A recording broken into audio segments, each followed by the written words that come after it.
Située face au village, hors des remparts qui retenaient en leur sein les maisons d'habitation, l'église occupe une position peu commune. Généralement, celle-ci est au cœur du village, au centre même comme dans les villages voisins de Saint-Maximin, Saint-Quentin, Golias, Vers, où les églises occupent bien une position centrale. À Saint-Siffré, seigneurie ecclésiastique, l'église fait partie du site castral, siège de la seigneurie où l'on trouvait les représentants du seigneur, les officiers de la justice ordinaire et subalterne, l'auditoire et la prison. Saint-Siffré est donc bien un village à deux noyaux. L'église est donc incluse dans un site fortifié dont nous savons qu'il subit sans doute un dernier assaut en 1622 lors de la dernière des 9 guerres de religion. Les affrontements n'auront pas eu la peau d'une chapelle romane qui avait bénéficié d'une sculpture assez exceptionnelle, comme le rappelle Pierre-Albert Clément dans son livre Les églises romanes oubliées du Bas-Languedoc. L'église est de plan simple avec une seule nef à 3 travées avec 2 chapelles formant transept. Son abside, que l'on appelait jadis presbytère ou sanctuaire, est semi-circulaire à l'intérieur et pentagonale à l'extérieur. Le portail à double ressaut nanti d'une archivolte saillante faite d'un tore dégagé par des onglets avec retours horizontaux indique une construction de la fin du XIIe siècle. Pour Pierre-Albert Clément, cette église est incontestablement d'inspiration provençale. Il ajoute encore, en terminant son analyse dont les éléments ont été repris ici sans trop de modifications, que la dédicace à Saint-Siffré, ou Saint-Siffrin, évêque de Carpentras, était déjà en soi un clin d'œil à la Provence.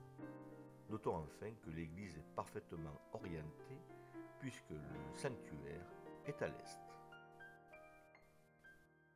Rédigé en 1688, un document exceptionnel nous donne des indications concrètes sur cette église à ce moment de l'histoire.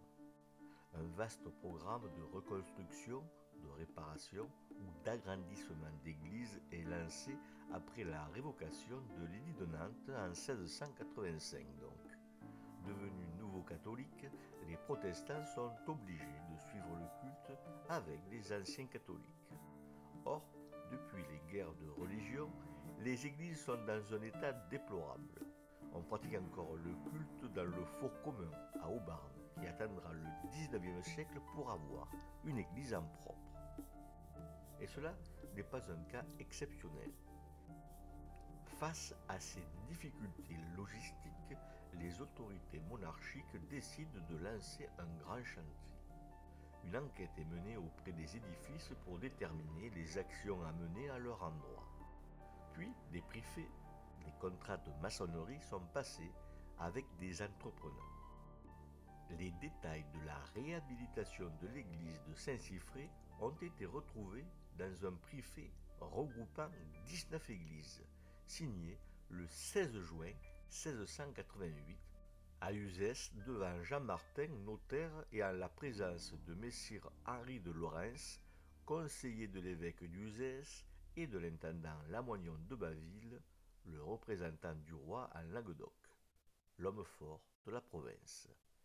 C'est bien sûr en négatif des réparations sollicitées qu'apparaît l'état général de l'église à ce moment. Elle est donc réduite de moitié et fermée par un mur traversant qui barre la nef à l'intérieur. Cela indique que l'on a, après les guerres de religion, réhabilité seulement une partie du couvert, une seule des 2 travées de la nef. Cette pratique était très commune au XVIIe siècle, notamment dans les localités où les protestants avaient leur propre temple. Trop grande, l'église s'était rabougrie. On l'avait réhabilitée aussi à moindre frais. Tout le monde y avait trouvé son compte puisqu'à cette époque, les villageois étaient en corps de communauté responsables financièrement de leur église avec leurs prieurs. À la fin du XVIIe siècle, un impôt est créé pour supporter les coûts de reconstruction de plusieurs centaines d'églises en Languedoc. Ce fut un impôt indirect, un impôt sur la consommation.